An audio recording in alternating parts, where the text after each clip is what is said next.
What's up, everybody? It's Matt Seward from We Bleed Hip Hop Vegas. We got a very, very special guest in the building today. One of my good friends, one of my family, Alli Starr is in the building. Alli, what's good? Good morning. Good morning.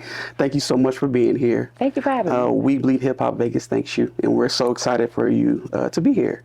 So I'll just start in with my questions. When did you know that it was music for you? For like that was going to be your life? So I did not know because I was going to school to be a mortician. And I just happened to be invited to someone's rehearsal. Wow. And as I was sitting there, the lead singer came in and said, "Hey, do you sing?" And I said, "I know how to sing."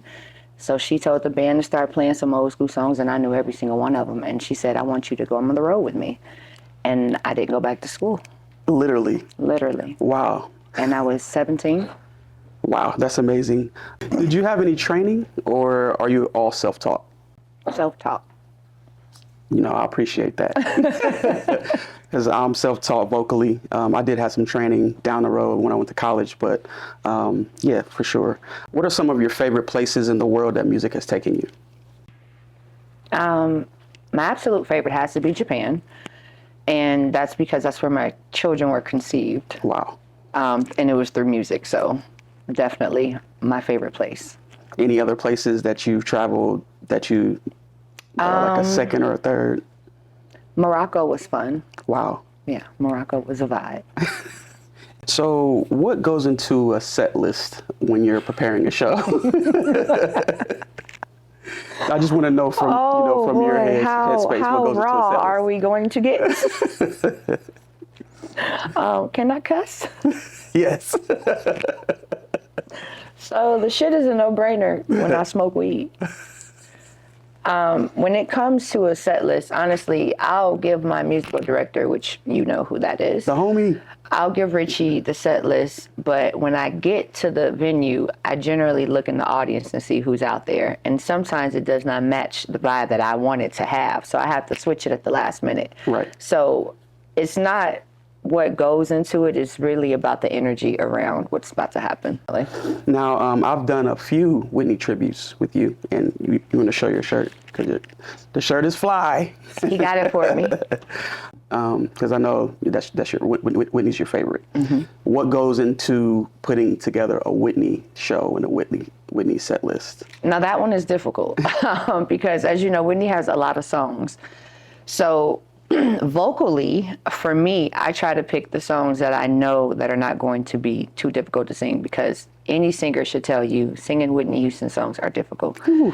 Doing a Whitney tribute show is even more difficult to have to do them back to back to back.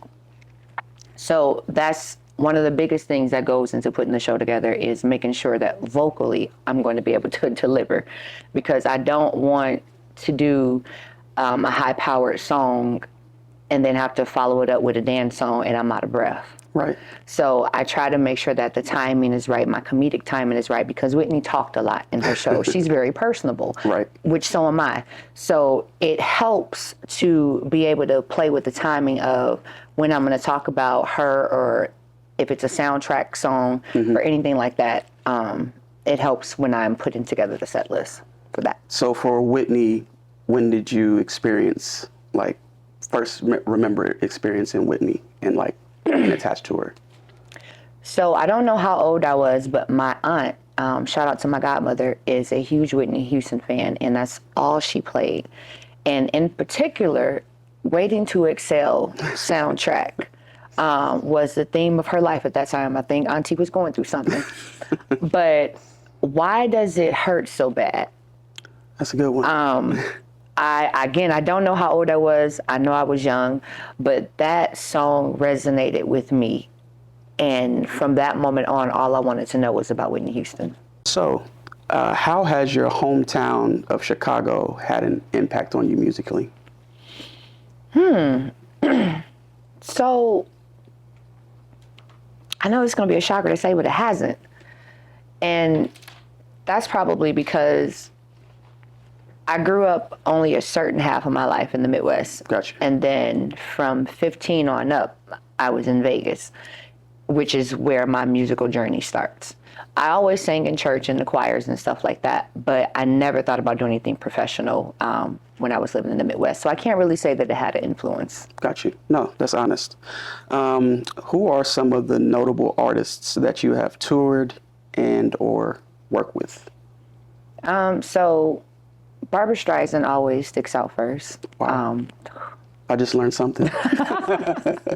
Yeah, I got a chance to sing backup in the choir. Shout out to Michelle Johnson for that opportunity for Barbra Streisand. And again, it was just a whole experience, really getting to see how an artist works and runs. And my first glimpse at NDAs and not being able to talk about certain things. Mm-hmm. So she always stands out first. Next is being able to sing for Stevie Wonder. Wow. I didn't get a chance to work with him, but I got a chance to sing directly for him, and it was for his birthday. Wow. So that was an honor, and we had a conversation. He's one of the GOATs. He is, man. Shaka Khan, I got to sing backup for Shaka Khan. Wow. That was a one-off, but go Chicago, because that's Chicago hometown. For sure. I currently sing backup for Evelyn Champagne King. Amazing. So I still go out with her. Recently, I was out with Will Smith. Awesome. Another legend. Howard Hewitt. I've been out with quite a few people. Resume. Yes. I'm blessed to say that in the 21 years I've been doing this, I've been out with quite a few people, either singing backup and or opened up for them. Awesome. Have you ever played any instruments, or is that something that you would be interested in the future? So when I was younger, I was taking piano lessons, but it did not stick. As an adult, I said I want to go back and accomplish that because it'll probably help me more as a writer, even though, with technology now, it's so not needed. Right. But to be able to, get on this piano behind me and just play a song is a goal of mine, actually. Awesome. Well, I encourage that. Yes, I know you do. Other than you, is there any other musical talent in your household? So my daughter right now is in the realm of learning bass. Let's go. She currently is playing an upright bass and an electric bass and also bassoon. So she's in her low note era right now. I mean, bassoon. Yeah. And she chose that herself. It wasn't assigned to her or anything. She decided she wanted to play bassoon. And it was like, out of all instruments. But you got a long career in that, because the jazz world will definitely be her friend in upright bass and the bassoon. So yeah, I think it's dope that you didn't force her and you let her to pick on her own. No, yeah, I wanted to see if she was going to sing, but yeah, no. 100 years from now, when people speak about your legacy you left, what will they say? She ain't play about her business. It's a lot of many things that people can say about me, but you can't say I play about my business. That is the legacy I want to leave, that I do good business.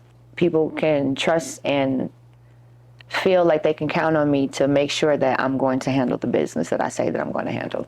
And I can say I wouldn't be in your band if you didn't handle your business like that, because that's how I handle business. So no, for sure. And I just want to treat people the way I want to be treated. It's really that simple. You don't want to be in a situation where you feeling in limbo, and sometimes we become cool with people, like we feel like we're family.